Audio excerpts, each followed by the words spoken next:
moment. And on This Week in History, we take you back in time, chronicling relevant and important dates in history, and that's also relevant to our knowledge as young people on issues of politics, policy, and governance. Also, we have what we call the Matters Arising segment. The Matters Arising segment is that segment where we get to highlight between 3 and 5 of developments that have happened or trended in the polity in the course of the outgoing week. These developments are developments we consider very important for Nigeria's young people to pay attention to. And so that segment will also be coming on tonight. We have the segment we call the hot topic. The hot topic is usually the widely advertised topic where we expect to have a panelist share their thoughts, their experience on the development that is up for discussion. And usually the hot topic is a trending conversation in the course of the outgoing week or from the previous week. We have what is known as My Two Kobo segment. My Two Kobo segment is the audience participatory segment where the members of the audience get to share their thoughts, opinions on something that the panelist has raised, or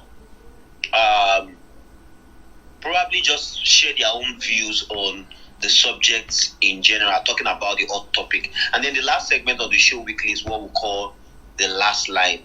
And so the last line is a food for thoughts for the week until we meet again on the show. And it's usually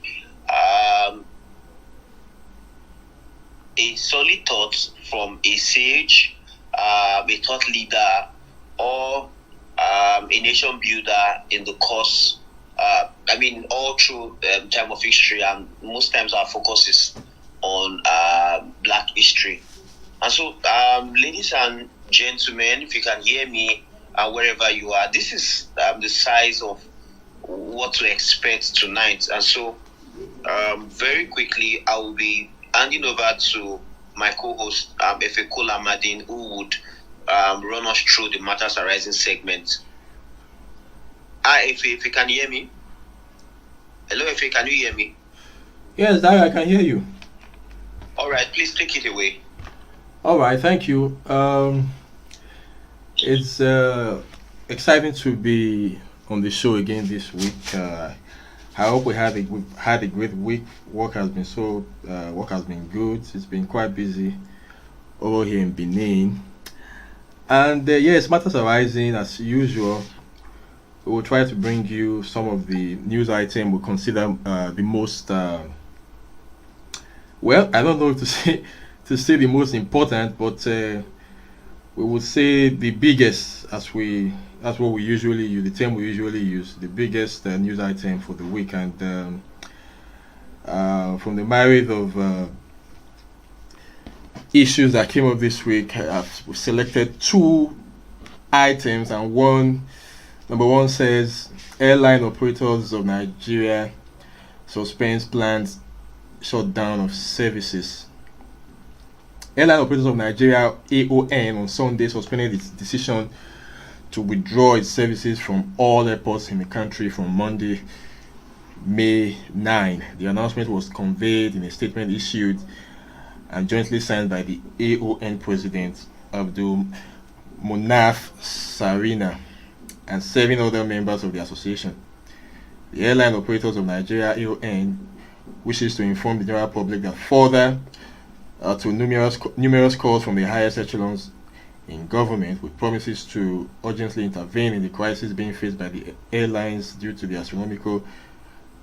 astronomic and continuously rising cost of Jet A1, I guess that's aviation fare, that the AON has acceded to request to withdraw the action for the time being, while we allow for a fresh round of dialogue with government in the hope of reaching an amicable solution. The statement further read, We have also reached this decision with the highest consideration for our esteemed customers who have been faced with uncertainty over the last few days, and to enable them to have access to travel to their various destinations for the time being during the period of discussion with relevant authorities. The announcement comes less than 24 hours before the association's planned withdrawal of services, which it said was necessitated by the rising cost of aviation fuel and other logistic costs. And the last item on matters arising this week is coincidentally also the subject of discussion today. Female student killed, burnt in Sokoto over alleged blasphemy. A female student of the Shehu Shagari College of Education has been killed and burnt in Sokoto by irate youths. According to the police, Deborah Samuel, a level 2 student, was accused of making a social media post that blasphemed the Holy Prophet Muhammad. The police said the students forcefully removed the victim from the security room where she was hidden by the school authority, killed her, and burnt the building.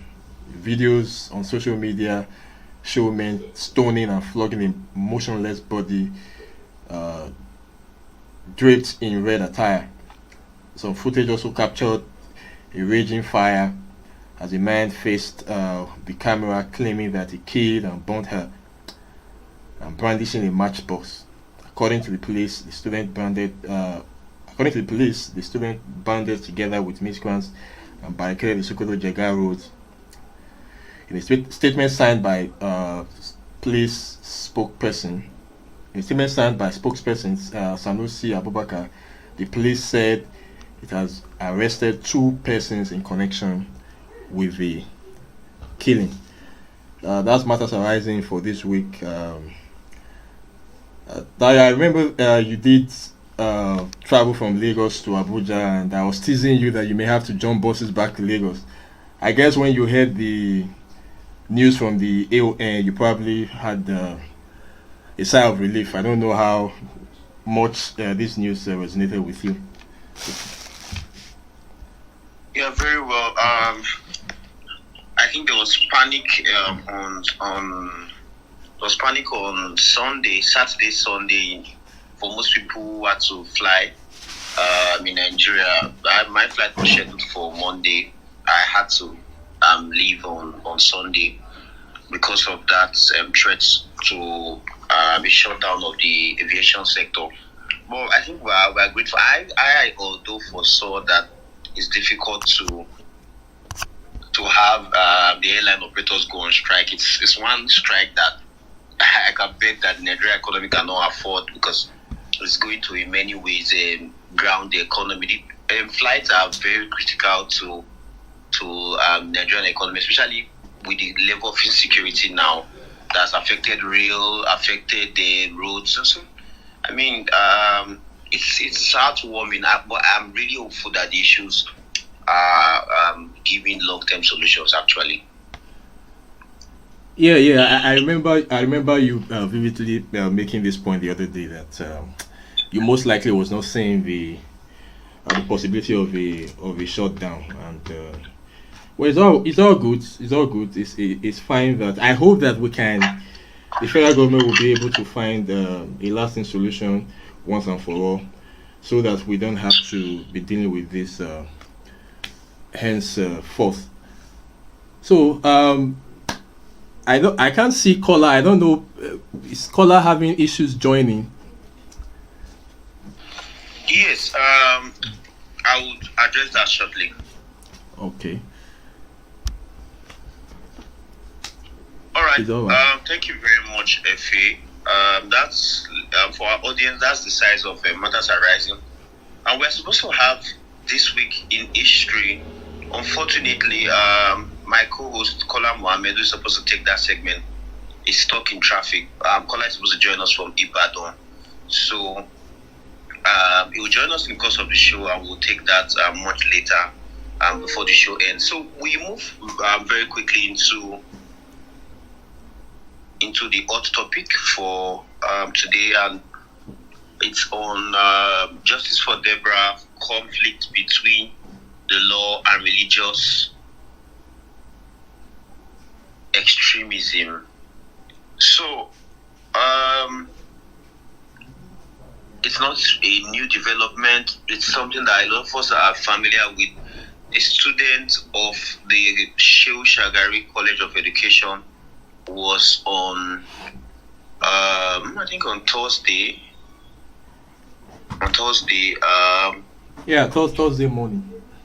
Yes, was on Thursday morning, mobbed and then stoned to death, and then her body was set ablaze over an alleged comment she made on about she was alleged to have made about the Prophet Muhammad and our colleagues. There are varying sides to the story. We've also seen reports that she actually, and a voice note that I listened to, was that she actually was faulting what she perceived as an abuse of class platform because they were posting religious content, and I think she raised issues about it, and then I think somebody attacked her. She went on to the voice note I heard. She said, "God forbid, Holy Ghost fire," and that this is supposed to be a class group, not posting all these things that you are posting. I think that was what, if we can authenticate that, that was her voice note. That voice note I listened to, that was what led to the issue. But I think the general report that we have received, which is why I said varying reports, general report that we have received is that she was alleged to have blasphemed against the Prophet Muhammad. So the developments, like you are all aware, sparked outrage from Muslim students in the school. Some Muslim students who went on to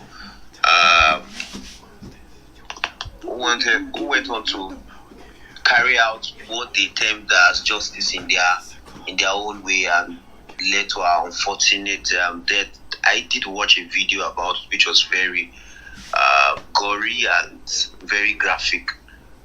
But tonight, we are not really focused on the incidents per se. We realize that's a very sensitive topic. But as we do on Policy Panorama, we're expanding the conversation to look at what we consider as remote causes, as well as the root cause of issues of this nature.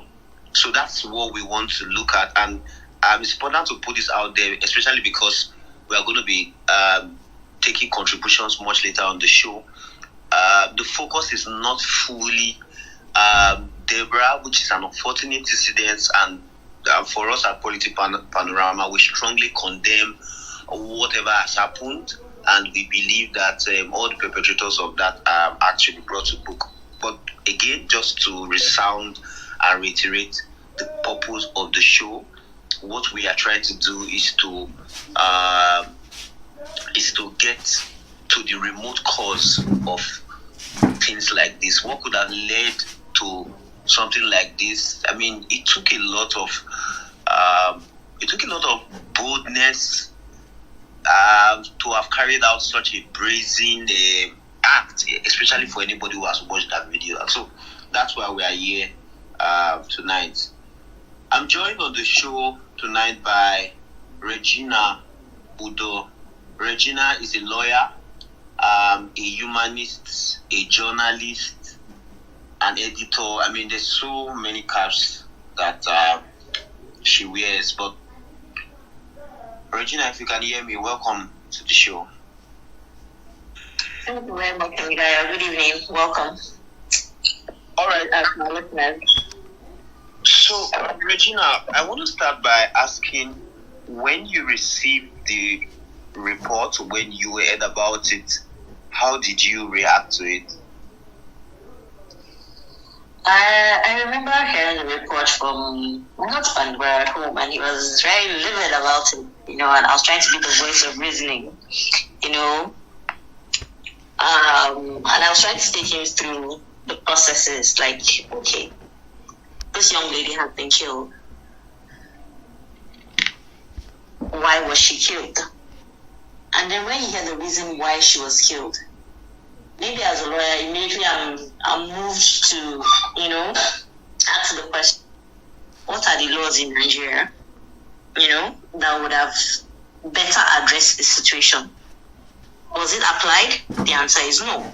It wasn't. Even if you say she's in an area where it's bound by Sharia laws. The Sharia law says you have to come before a competent court of jurisdiction. Like, you need to be tried before you're sentenced. So the actions carried out by those young people, unfortunately, was barbaric. So that was just basically my thought process. An evil act has been committed. Was it avoidable? Yes. All right. I want to take you a bit into what some people have described as most. I mean, there's so many sides to the issue that that is a source of worry to every right-thinking Nigerian. But there's something that a lot of people have been alarmed by, and I want you to speak a bit to that. This school was not a university. It was not a polytechnic. It was a college of education, which means that in many ways, the graduates of this school will come out to become the teachers of your children, my children, depending on what part of the country they are living or whatever part of the country that these students eventually find themselves. So people are like, do you mean that the people who are supposed to teach our children in the future are the people who committed such an act? So I want you to speak a bit to that. What did that cross your mind, and what would you have to say about that? That's the power of religion. It's so strong that it defies any sense of reasoning, any sense of education, no matter how exposed you are. When religion, it's a very powerful tool. That's why, as religious leaders, people need to be very careful. The group of people that they lead. When people become extremists, it's not from birth or whatever. Religion plays a very huge role. So the truth is, no matter the level of education these people have received, no matter the level of exposure, which you would think, you should be educated to a certain level to know that human rights, human dignity above everything else should be upheld. But then it's so sad that people are just bound by religious beliefs and religious thinking that sometimes they even model it up from what the true religion asks them to do. So it really is sad that this crop of people that you think, they are educated, they should know better how to handle such matters, the people we call extremists. So basically, it's going back to what I said in the beginning. It's the power of religion, and how we're going to fight that. It's a difficult one, but yeah, the power of religion, basically. Okay, well said. But like I said earlier, there's at least a dozen worries to take out of this case. Now, while the very dastardly act is something to be worried about, it appears that the reaction so far is even more worrisome. And we'll come to the issue of the law, which is why we brought you on board. But I'm going to cite two instances quickly, and I would like to get your thoughts on that.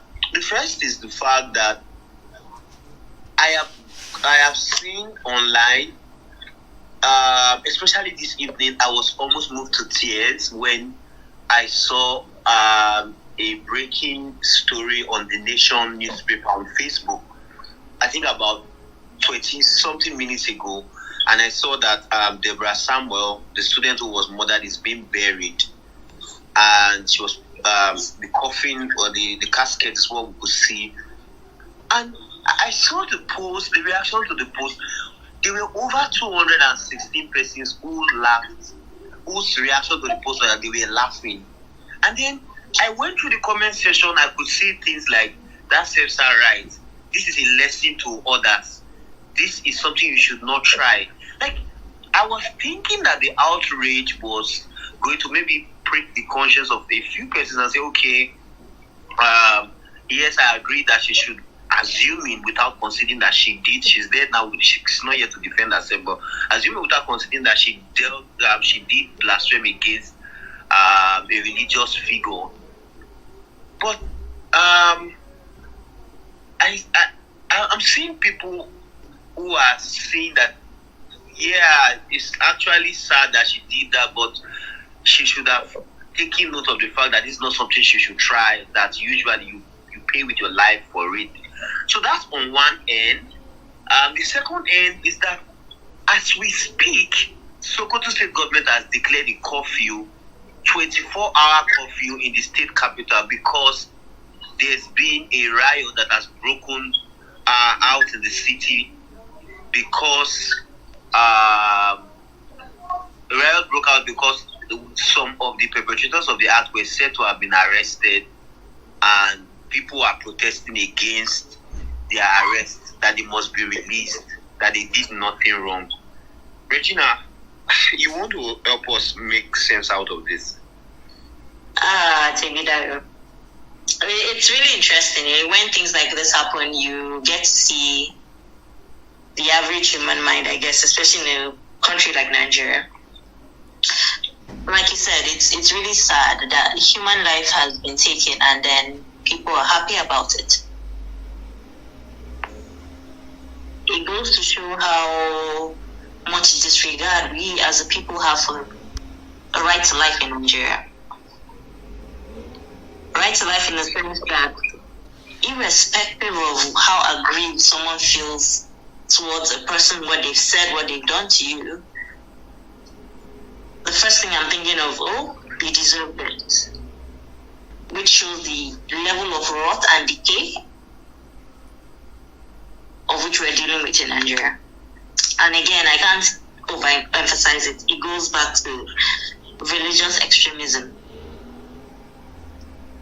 I don't know if people, to use the word, being brainwashed or it's personal convictions, but it really is sad. It's sad that this is where we find ourselves. It's sad that people are expressing themselves in such a gruesome manner, because, there's nothing even more worse than condoning the fact that this young lady was unjustly killed. And I'll go back to what I said in the beginning. She was accused of something. It's an allegation. If we ask our murderers if they had tried her before, whatever competent, whether it's a court or a hearing or a sitting, they will tell you no. So how do you justify the murder? How do you even go for that to justify those that are happy that this young lady is dead? I think it's a very interesting statement said, where he said, yes, people are of the opinion that she knows what was leaving, so, she should have bound herself to the rules and regulations of that community. You also ask yourself again, and I know you said we're going to come to the aspects of the law, because, like I said, there's a very big contradiction as to the rules and the laws that guide that part of the nation and what we hold sacrosanct as the number one law in Nigeria, which is the Constitution. Like I said, we'll come back to that later. But there are so many questions that come up as things unfold. The death of one person, and now there's a riot. What's the reason for this riot? Again, you're thinking, is it just for this singular fact that this person made this statement that you feel aggrieved, or are there other deep-seated, rooted, grievances that you have, and then you're now coming forth to show it? And then you're also asking, okay, the government has asked for a curfew. Can they do much more than just ask for a curfew? So, like I said, there are just so many questions that come up, but the baseline is it's the sadness as to how humanity and human life in Nigeria is worth nothing. It's really sad, and I hope with the course of this conversation we can get to the bottom, the roots of where we are and why we are at this point in time. All right, thank you very much, Regina. So, Effie, my co was supposed to be asking you questions, but we usually would have two guests on the show, and just because you are the other one, I would want to ask him for his own thoughts about certain things concerning this topic. So, if you can hear me, I want to get your thoughts very quickly, just so that we have somebody supporting Regina. Effie, do you think that religious? You've heard all the things that Regina has said, but do you think that religious intolerance is a thing in Nigeria? Like, would before this incident or before this unfortunate killing of Deborah Samuel, I'm sure many of us would have said, "Oh, religious intolerance is used to be a thing of the past." But with what has happened, would you say that religious intolerance is now a thing in Nigeria, or it's always been there? We probably have not paid attention. Well, Dayo, I don't know any Nigerian, whether living in Nigeria currently or abroad, who would say categorically that this incident that happened in Kaduna in Sokoto is a surprise, and I would be surprised if any Nigerian would say that religious intolerance or religious intolerance is has never been a challenge. It's been a challenge. It's still a challenge. So, because of the nature of, like you said, it's a very sensitive matter. Sometimes you just don't want to talk about it. But you see, I can't tell you that I was surprised, even though I was pained. Just imagine that was a loved one, like, whether as friends or as family, relations, and all of that. Imagine having to see a loved one die like that. And assuming that Deborah was actually caught in the act of maybe stealing or some other crime, and that happens, you will still not justify that. Many times we have come out to say, because we also have a similar situation in the South where we lynch in some part of the South where we people lynch thieves and people they think are criminals, probably because they were caught in the act. And for any sane person, you would naturally condemn that. So even if Deborah was in a similar situation and she that happened to her, you would still say this is wrong. This is not acceptable in a sane society. In the 21st century. But that you have to see a loved one, a human being, die like that because of an alleged crime, of so-called blasphemy, and like our guest has said, assuming we of course we will get to the legality, the practicability, the fairness of having a Sharia law. Okay, we've been, it's the convention we'll continue to talk about. It's been there, but before we even get, assuming that we're able to accept that, Sharia law is a thing, but there are rules. There are, there is the rule of law or Sharia. She ought to be tried. So that, of course, religious intolerance has always been. What happened to Deborah it's something we've been dealing with for decades. And let me say categorically here that what has happened to Deborah is just is a micro form of the larger challenge of insecurity. You understand? In fact, when I read some things in the papers online, and I even got to know that it was not just what we saw in that lynching was not just a case of students. There was some form of infiltration. I read in the papers that some of these students went out to get some extremists. I don't want to get into certain things, because there's a lot of, and that's why the next general elections is very important for Nigeria, and I don't know Nigeria has to get it right. We need a leader who will have the courage to confront some of these things. There's a lot to do. There's a lot to do. You're having a situation where even top politicians are and in all fairness to them, many of them it's a very sensitive situation. We are not northerners. They are, some of them are even afraid, even as powerful as they may be, they're even afraid to speak up. Is that terrible? It is something that's happened over time. People are raising their children with a twisted, mentality. It's unfortunate, and of course there is religious intolerance. It's been there. Come on, every Nigerian knows that. It's been there. It's we are dealing with it. It is what has snowballed into what we now have as Boko Haram, and all of the names they are giving it now, banditry, and all of the, S-men attack and all of that. That is what has snowballed into that. We have clerics, Islamic clerics, teaching some of the extreme ideas. You have it's a very complex, serious, and pathetic situation, and that is why if we don't get the right man as president who will have the courage to confront some of these things, it's going to be a big problem.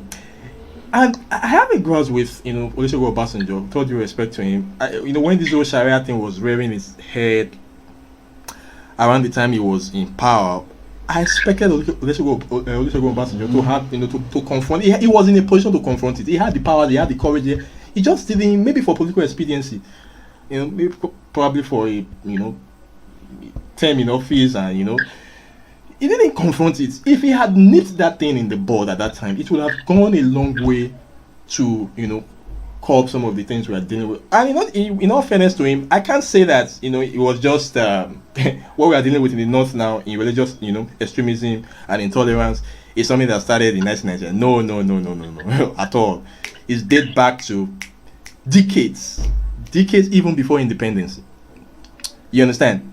But we continue to pretend about it. Our politicians continue to pretend about it. And there's not been enough patriotism even from the northern politicians. So it's a political solution that can solve this. When I say political solution, I mean political leaders, because of the power they wield in Nigeria, in collaboration with religious leaders / traditional rulers in the north, they have to decide that they want to stop. It's in their hands. This religious is in their hands. They have to take a bold step. So there is religious intolerance in Nigeria. It is crystal clear. It is obvious for even the blind to see. It is obvious for even the deaf to hear. There is religious intolerance. It is serious, and it is at a very, very precarious stage right now in Nigeria. I tell you the truth, the situation with Deborah Samuel is not something this is not the, well, I don't want to be a prophet of doom, but it is not the last that will happen. It will not, it is not the last. It is not the last that will happen. So that's the way I see it, Dario. All right, thank you very much. Religious intolerance is a thing, it's a thing, and will continue to be a thing until certain things are done. And one of them you said is a bold, courageous, upright, forthright, and a visionary leader. All right, thank you very much, Efe. Regina, I'm back to you. Hello, Regina, are you there? Yes, I'm here. Regina, do we have two countries in one? Good question. We do not have two countries in one. We have a Nigeria, not two Nigerias. Sadly, people have that notion because of the laws that we have seem to be guiding one part of the country, and then another law is guiding another part of the country. Okay, so very quickly, can you share with us? We are told that in the South, if you are in the South, all offenses committed are under a law called Criminal Code, and in the North, all offenses committed are under Penal Code. Can you just take us through a basic understanding of this? Okay, so first of all, we got our laws from the British, which is the common law. And as time progressed, even with the amalgamation of Nigeria being made as one entity, we adapted it at the beginning. But then we began to see our different intricacies, and we sort of married custom and, when I say religion, into our laws. So that's why, and then obviously that customs and religion down south is different from what you have up north. Okay, so you now find some details of the way people act and behave in the southern part enshrined in the criminal code. And then when you go up north with penal code, you find some attributes of Islamic beliefs and Sharia law as we know it today enshrined in the penal code.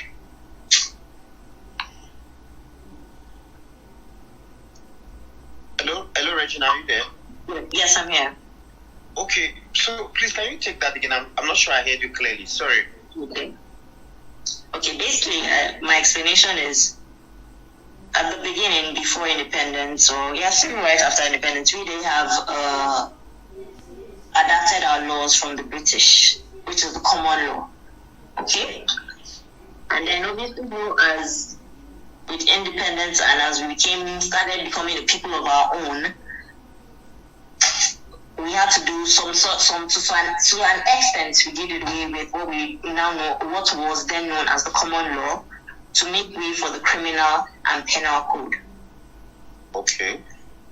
So, like I said, religious beliefs, customs down south is different from religious beliefs and customs up north. Okay. And then you somehow find out that people are bound by these religious beliefs, sometimes before even the law. So the law looks to some of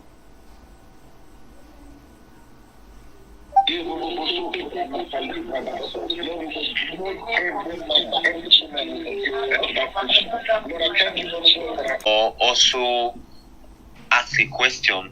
The summary of what Regina has said today is that we have a problem on our hands as it relates to Nigeria practicing two different laws, two sets of laws. One for southern Nigeria, which is summed up in the criminal code. So if you live in the southern part of Nigeria, 17 states to be precise, we have what is known as the criminal code. And then the criminal code is what defines whether you've committed criminal offense. Then we also have what is known as the penal code in the northern Nigeria, 19 states of the north, which is known, which defines whether you've committed a civil offense or a criminal offense. And then she says that added to this is the fact that 12 states out of the 19 in the north, apart from using the 12 states out of the 19 states in the north actually practice Sharia law. We practice Sharia law, which empowers certain of which deems some conduct as offenses or crime. For example, blasphemy is not a crime in southern Nigeria, but it's a crime in northern Nigeria as contained in Sharia laws. And so she has said that above all of this is the Constitution of Nigeria. The laws of the Constitution of Nigeria is supreme, is the supreme document, and then it overshadows or supersedes every single law, whether criminal code or penal code. And so the underlining point from what Regina said today is that regardless of what Deborah Samuel would have, whatever she would have said or done, there is no justification to have taken, there's no justification for her life to have been taken. She should have been subjected to the most basic form of justice, which is sentence her to a Sharia court, and then if she could have been sentenced to the Sharia court in Sokoto, Sharia court of law, and then if the judgment doesn't favor her, she has a right to appeal the judgment to a Sharia court of appeal, and then if the judgment also does not favor her, she reserves the right to apply to the Supreme Court of Nigeria, where it will no longer be on the basis of, a case will no longer be judged on the basis of Sharia law, but on the basis of Nigerian law, which most likely is to acquit her, because freedom of expression is a right in the Constitution. I think it's contained in Schedule 4, or Chapter 4 rather, Chapter 4 of the Nigerian Constitution. Freedom to choice of religion and freedom of expression supersedes Sharia law, and so that could have made her set free.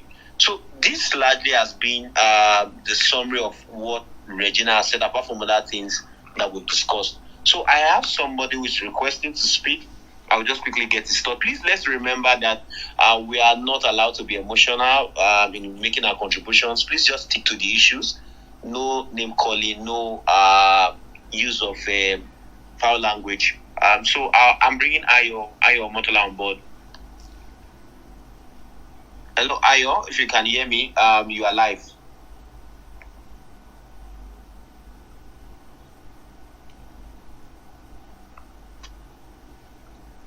Hello, Ayo. If you can hear me, you are live.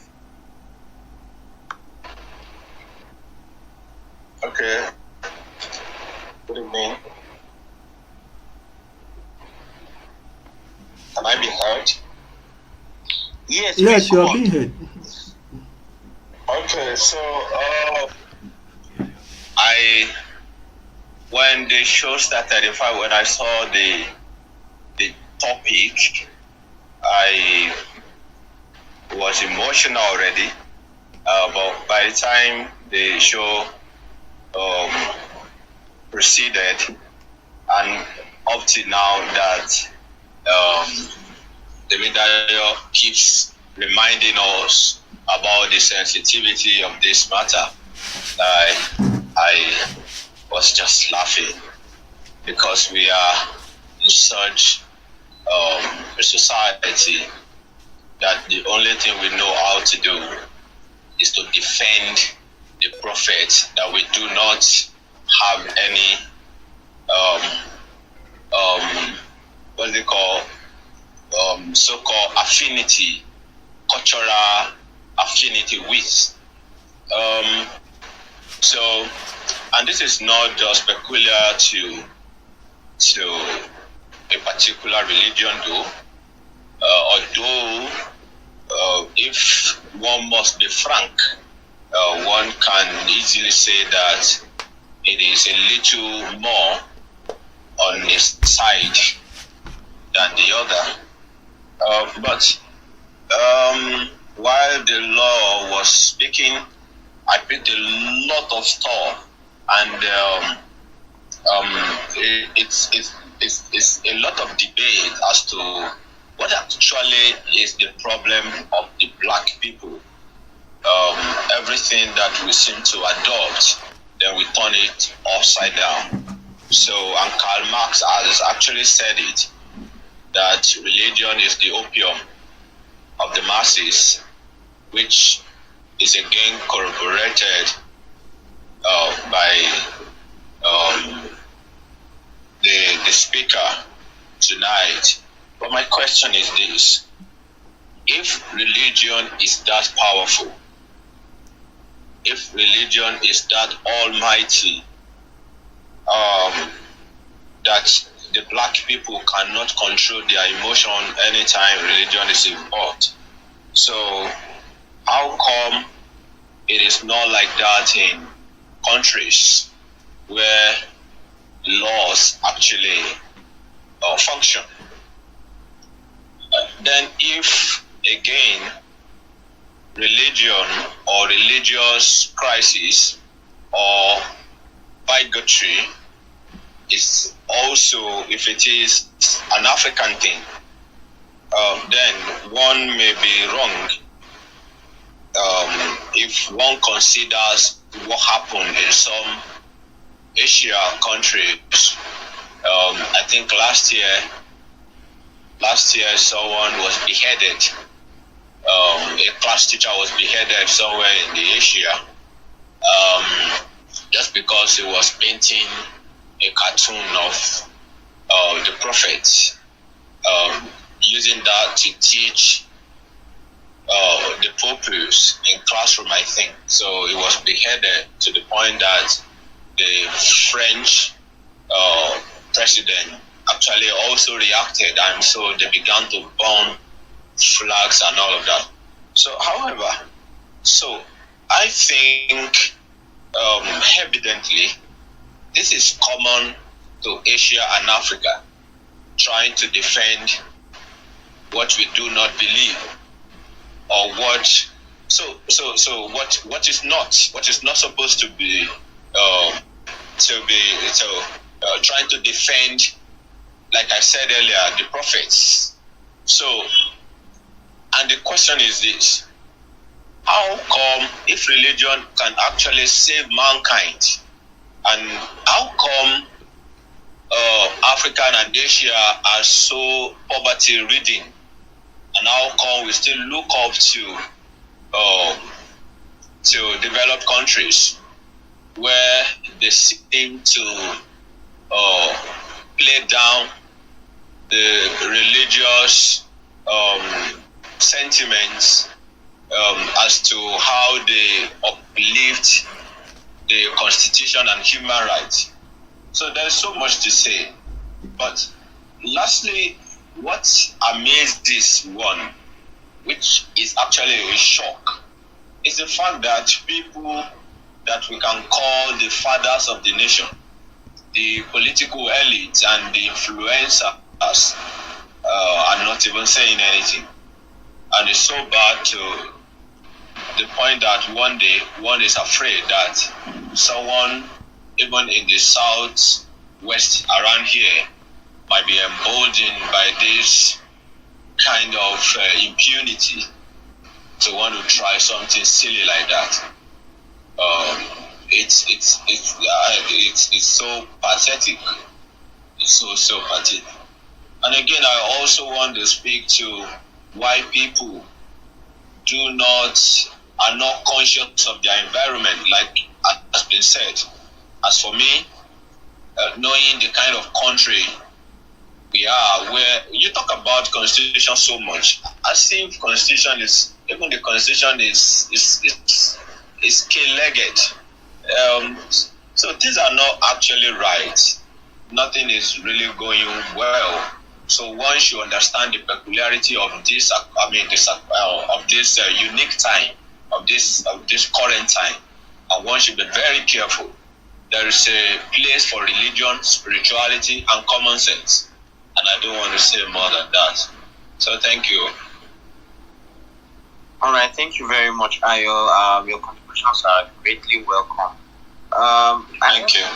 Ayo said a lot, but I think that the crux of what he has said is that religion is the opium of the masses. Is so powerful a tool that many persons could actually some form of indoctrination in some way. And then there is also the fact that the Constitution in many ways does not even protect the average Nigerian. But I mean, there's so much that he said I wouldn't want to go over repeating again. We have Edison on the line. Edison wants to make his contribution. Edison, if you can hear me, you are live.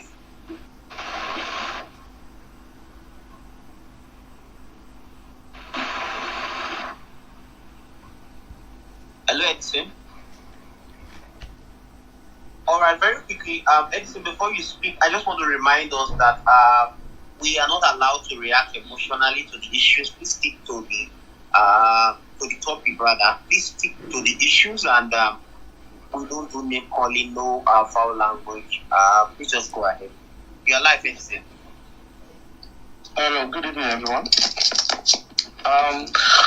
Yes, for me personally, I think we are glossing over the main issue here, because it seems we are trying to play or act a script that was already set out by, should I say, the news media and some of our politicians. The reason why I say this is this. The main issue here is not necessarily what happened. It is how this country is being lopsided, how this country is being divided, and how this country seems to be living a kind of facade that we can actually, coexist and have the same, ideology, and we could move ourselves forward to where we want to go to. Now, let me start from the responses by our politicians. I think one of the aspirants for PDP, released a statement on Twitter, and he received backlash from his own, peers, the Muslim community, and he had to withdraw that statement. To me, that's telling, because it shows that he himself is either, aligning to it, or out of pressure, not wanting to address the main issue, he decided to withdraw his statement. Also, the president released a statement, a generic response, which was him saying that we should not encourage violence. But he did not condemn the act directly. He could have as well been talking about the violence in the north generally, talking about the violence in the east generally, or somewhere in the south. Or he could even be talking about the violence in Ukraine. He didn't directly address specifically what happened, and also call for inquiries, or for those that were actually, guilty of the act to be brought to book. He didn't say that. So that body language itself already tells you their position on the matter. So for me, I think this idea of, us being a nation as Nigeria is a facade. We are being held back by one part of the country. And the more we keep glossing over the issue, going around and we deliberate, talk, give public statements, without actually directly addressing the issue, we would not go anywhere. It is no magic, there's no miracle that's going to happen. The North have actually showed that this is where they are, and this is where they want to be. And it is their precepts that we follow, even though we gloss over it with the Constitution. Like the lawyer in the House rightly said, the Nigerian Constitution supersedes every other constitution, irrespective of wherever it is in Nigeria. Now, the Nigerian Constitution has provisions for freedom of speech. Then how can the Nigerian Constitution allow Sharia laws, blasphemy to take hold? So what is freedom of speech? What is blasphemy? So that directly contradicts the Nigerian Constitution. So it almost seems like as if we create the Nigerian Constitution as a smokescreen for the rest of the world to show that, yes, we are all for freedom of speech, whereas in truth, we are not. And this is us trying to whitewash one aspect of the country and paint them in a certain light, whereas they are not. So I think we should address the issue of us as a nation. Where are we going forward to? How do we continue living like this in this kind of situation? Because you can talk like what Effie said. There is going to be another, lynching. There is likely going to be on that lynching. You understand? Just a matter of time and when and who. You understand? So I think the main issue should be, how do we move forward from here, and not necessarily talking about what has happened and how it happened. So I think we should talk about solutions. How do we move forward, going forward? Thank you. All right, very quickly. Hello, Dayo. I just want to. I want to set the record straight, and also remind you, say two quick things. The first is that I think you joined the show late, so I don't agree that we are glossing over the issue, because Regina has spoken extensively. In fact, before we came into the issue of the law, we did spend some good minutes. Efe also did speak extensively about the issue, and then we said at the beginning of the show that the issue was not necessarily looking at what happened in isolation, but the fact that we want to address the remote causes. There's no way people would brazenly set another human ablaze and record it on camera. Record it on camera if it wasn't. There wasn't something that was empowering them to do that. And yes, you mentioned politicians, but it's also important to say that the politicians too can be silent, because we almost have we do have defaults with our laws, which Regina extensively spoke about. Then very quickly, yes, we are not happy with what has happened. but I think it's important to set the record straight. So I want to, for the benefit of the audience, read the president's reaction to the issue. I don't agree that he didn't condemn the issue in itself. Perhaps maybe he didn't get the full picture of it, but very quickly it's important to read the president's response. And he says, I strongly condemn the resort to self-help by the mob in Sokoto, resulting in violence, destruction, and in the very tragic killing of Deborah Samuel, following an allegation that she had blasphemed Muhammad, the Prophet of Islam. The news of the killing of the young lady by fellow students is a matter of great concern, and there must be an impartial and extensive probe into all that had happened before and during the incident. Indeed, Muslims all over the world demand respect for the holy prophets, including Isa alayhi salam, Jesus Christ, and Muhammad. But where transgressions occur, as alleged to be in the case in this instance, the law does not allow anyone to take matters into their hands. Also, religious leaders preach that it is not for the believer to judge the actions of another person. A constituted authority must be allowed to deal with such matters when they arise. No person has the right to take the law in his or her own hands in this country. Violence has never and will never solve any problem. I commend the immediate response to the incidents by the Sokoto state government and all religious and community leaders to call the attention of citizens to the need to exercise the right to freedom of speech responsibly. At this time, we must emphasize the news for tempered comments by the media and calm among the general population. While investigation is ongoing to find out the remote and immediate causes of the incident, the Ministries of Information and Culture, Police Affairs and Communications and Digital Economy have been directed to work with GSM providers and tech companies to help contain the spread of false and inflammatory information through social media. Once again, my deepest condolences to the family of the deceased student, Deborah Samuel. This is where the issue ends. I just want to quickly point out something. If you were probably expecting the president to say, oh, the perpetrators must be brought to book, we need to realize that this offense was committed under the territory of Sokoto State government, and the Sokoto State government is already investigating the issue. And so the president has said that there must be an impartial and extensive probe into all that has happened,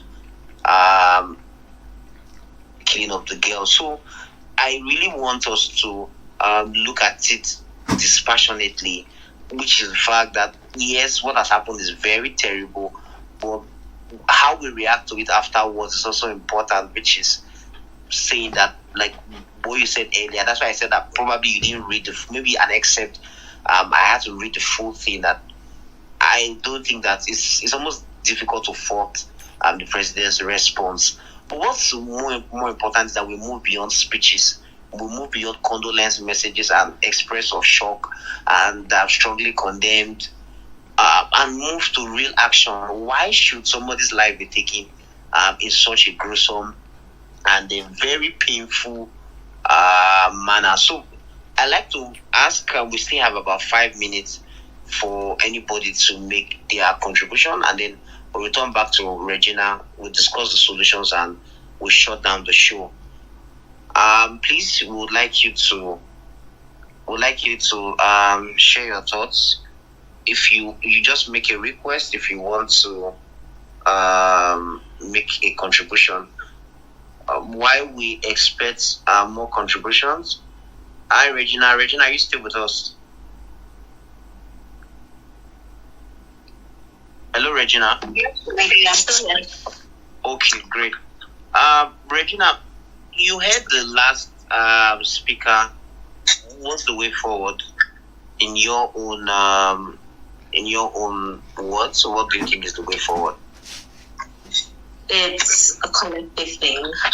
As much as we can speak all day and say we have these laws, we are well aware that Nigeria is a country where laws are greatly contravened. People have their own personal laws. That's why someone will go forth and take a life without fear or remorse. But then again, if you remember what I said at the beginning, when I was speaking of people being subject to religion rather than rights or critical thinking, so to speak. These religious leaders need to put all hands on deck and then speak to the people that follow them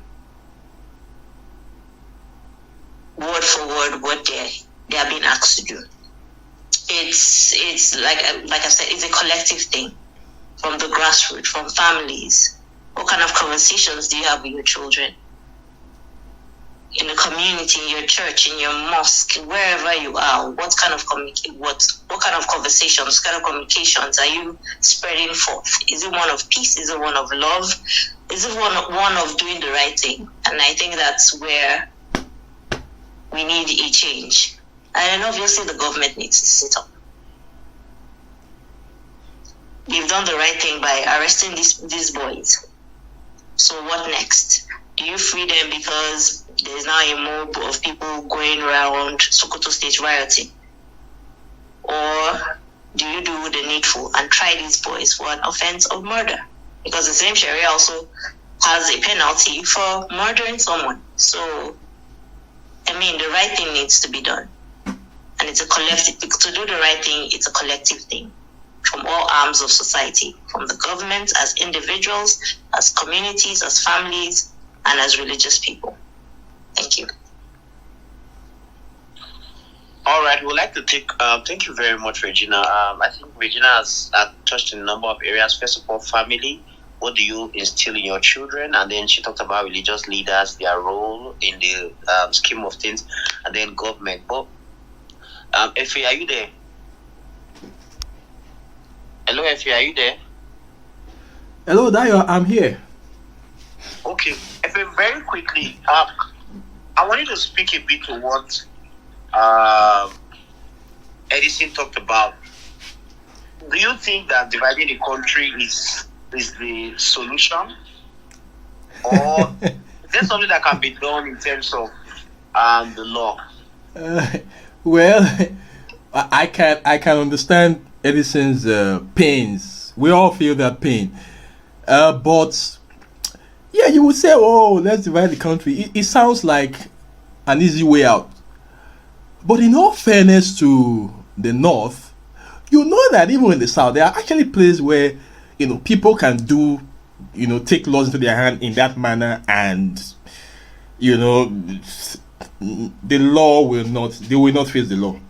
There are places in this country, come on, even in your state, in our respective states within the South, we know quarters where certain things can happen and certain people seems to be above the law. So, yeah, of course, this situation is a peculiar one, but if you just say, oh, let's, yeah, it would seem like breaking up the country will solve many problems. But if you look at the African continent and the African race, and you look around Africa, you see that the challenges that we have, they are not peculiar to one section of the continent. If you go around the African countries, they replicate the same thing. So this is what I would say. This may sound cliche, but I wish I could really say something different. But I believe this is the issue. See, everything I will place everything again at the feet of leadership. I personally believe, as a philosophy, leadership is everything. We need that, basically political leadership, because political leadership will harmonize every other form of leadership. We need a leader. When I say a leader, I'm particularly referring to the very top office, the Oval Office. We need a president who understands where we are as a nation and who has the courage to do the needful. Now, let me read something that this just came to mind. I hope I find it in time. Bishop Kuka, Bishop Kuka has been very vocal about this challenge of insecurity. He's always coming up every time to speak up, and I know that the presidency don't like him for that. Bishop Kuka's Easter message, which was titled "To Mend a Broken Nation: The Easter Metaphor." Now, I will read a section.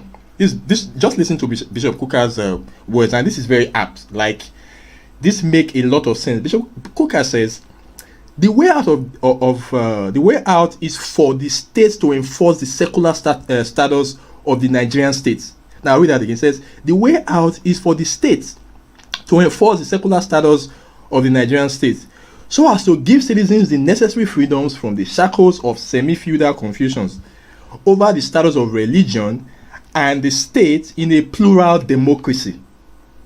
We must be ready to embrace modernity and work out how to preserve our religion and cultures without turning religion into a tool for tyranny, exclusion, and oppression. Dayo, this is the solution to our problem. We need a political leader who understands exactly what Bishop Kuka is talking about. That is how Europe. Yeah, of course, you say, well, those ones are maybe for those of us who are, who are of faith, who are religious, probably will say those ones are taking it to the extreme. But you see, you need to be able to get a state, a nation state, to a point where they can, relate culture, religion, development, globalization, and modernity. There must be a way to create that fusion. That is actually what is called civilization. If we can't get to that point, then we are truly not civilized people. So it is political leadership for me. We need a president who can, and many of them, of course, I know, come on, a lot of them are very enlightened. They know these things, but it is just the courage, the courage to do the needful. I'm really hoping that we'll find a president who will have the courage to do the needful. That's what I think, Dayo. It's beyond just seceding, Yes, seceding may give.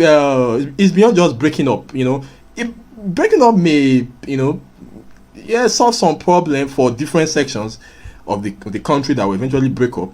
But I can tell you the truth. It will. It's not. It's because we will all go back to our various domains. With the peculiar problems will brew again. But if we must, as a people, we must understand the challenge, and we must have a workable, solution. We must understand how to get out of it. You understand? If the North wants to, practice a, run Sharia, they want to, go by that. Well, it only means that you cannot be part of a secular state like Nigeria. But you see, nobody has been able to tell the North. I was telling a friend the other day, our politicians in the South needs to be able to stand up to the North. That is another matter for another day. But you see, I think largely politicians from the North, with all due respect to them, are taking advantage of the maybe semi-docility, because the constitution does not allow Sharia law. Nigeria is a secular state. It doesn't allow it. So like Bishop Kuka said, we need to come to that point where we understand that, hey, you can't run a state by religious laws, and the world has gone beyond that. Look at Saudi Arabia today. Look at Saudi Arabia. As much as you will say Saudi Arabia, is an Islamic state, but we are seeing many changes in Saudi Arabia today. Saudi Arabia is one of the biggest allies of the United States. If you want to deal with the United States, you want to deal with Europe, you will have to change some things. So they are changing.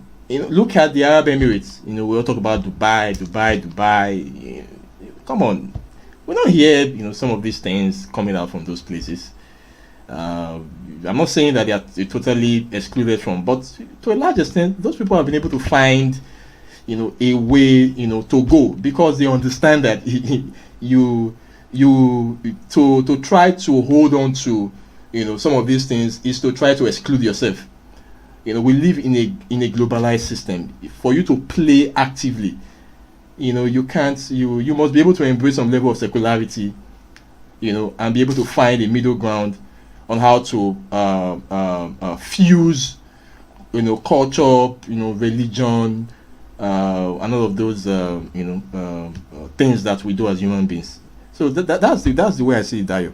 It goes beyond just having to break up the nation. If we have the right politics, if we play the right politics, if we have a leader, a president who has the courage, that's not to say there will not be backlash. But if you have a president who has the courage, he will largely, he will largely have his way. I think he will. We can solve some of this problem. We just need leaders leaders who are ready to do the needful. Those guys you see, in all fairness to them, those guys who carry those guys are just victims. They've been programmed. They've been programmed to think like that. They've been programmed to act like that. You can also reverse that, and teach them to do what is right, so that it teach them to have the right perspective to dealing with other people who may have some differences and all of that. So that's it, Dayo. All right, thank you very much, Effie. So, one thing I want to ask, I think if Regina is still on the call. Regina, are you there? Hello, Regina. Yes, I'm with you.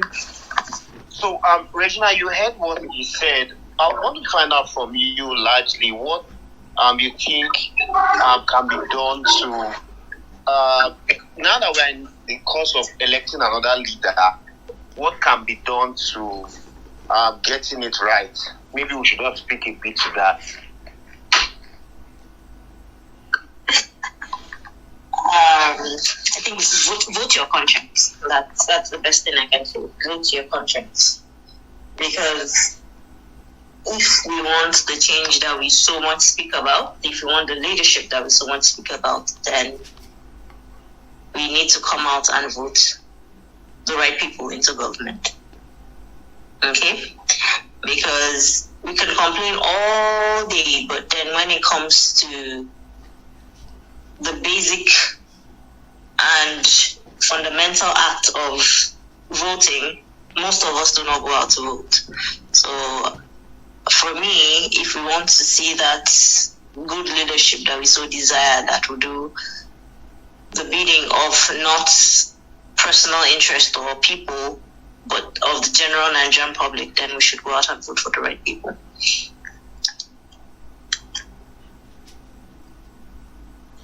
All right.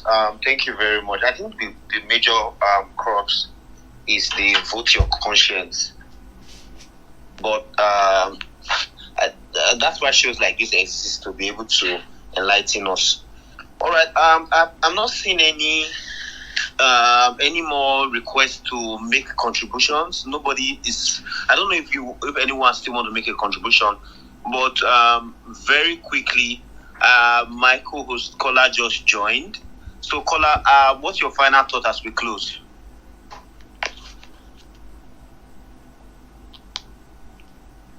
Kola, if you can hear me, I send you a request. Hello, Kola. Hello, Kola.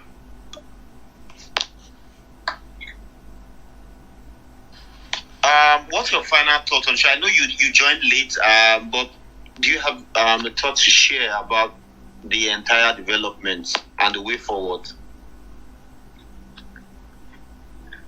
Yeah, good evening, and apologies for joining late. And kudos to everyone that has spoken to. Well, a lot must have been said, which I quite missed, but I will just say that a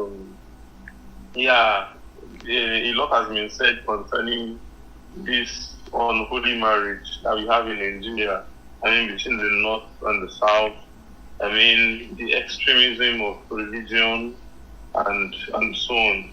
But my reaction is just like there is no religion that is superior to the Constitution in Nigeria, and the Constitution expressly states that you cannot take law into your hands. I mean, someone cannot insult you now and then you go ahead and kill the person. I mean, it is a crime.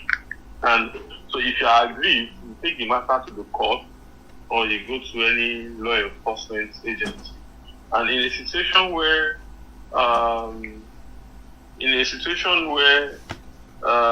religious tenets are now superseding or suppressing constitutional principles, then there is a problem somewhere. And And I think we have a way to go, especially in northern Nigeria, if you ask me, because it's a volatile environment, and particularly, I think their religious leaders have a lot to do. I mean, it is so the bulk of their enlightenment, of their education, comes from what they hear from their priests, from their clerics. These people hardly go to school. We know the numbers of the out of school children in the north.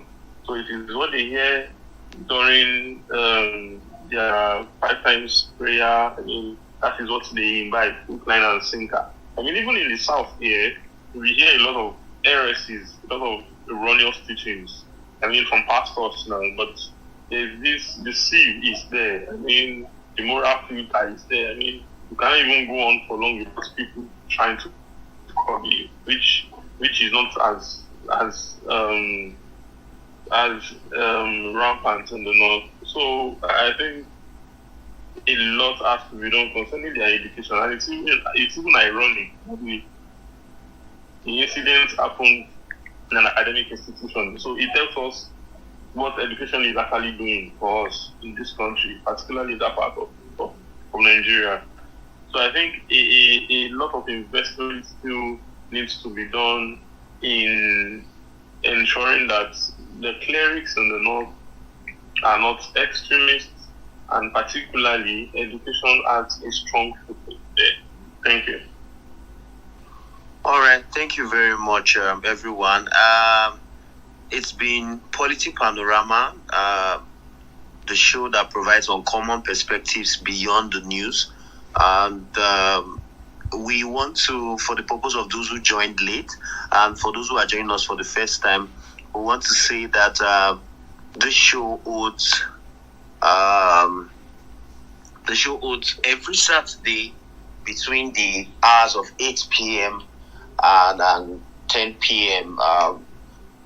We close anytime before 10 p.m. And so we have come to the end of the show. Today we want to say a very, very big thank you to our panelists, Regina Udo, lawyer, humanist, journalist, and so many feathers to our cap. But we want to say thank you, Regina. Thank you for your valuable contributions on the show, for your time, the sacrifice of time, sacrifice of data, for someone who had to nurse a baby to be fully around at this time. Regina, we truly, truly appreciate you. Thank you so much. And so to also everyone who joined us on the show today, we want to say thank you.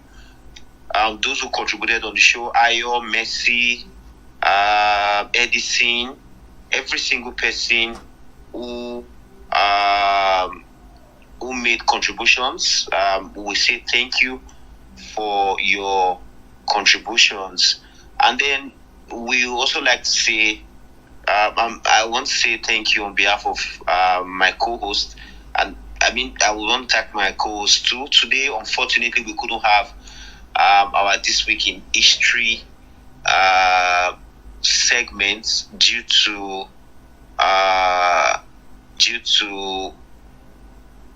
the fact that our co-host was in traffic and he couldn't join the show.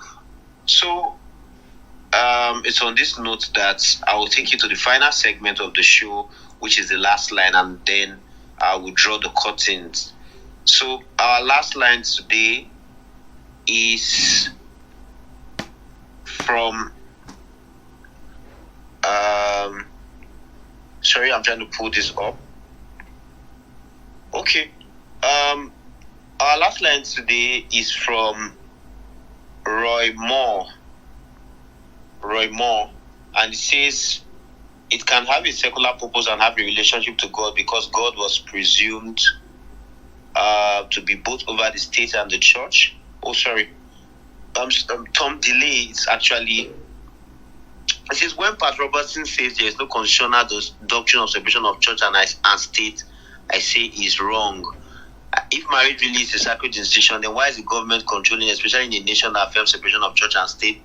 I agree with the idea that the separation of church and state, the teacher should not be leading prayer, a particular kind of prayer in classrooms. Okay, I think I must have pulled up the wrong quote, but essentially, what we are leaving the show with is the fact that the issue of religion and state has to be separate. For Nigeria, if we want to be a secular state, then we have to be a secular state. And if we want to be a religious state, then let's know that we are practicing theocracy. This is my own final contribution on the show. Apologies once again that we couldn't take 2 segments of the show, the last line and this week in history. So, thank you everyone. Do have a lovely night rest. I'll see you same time, same platform next week.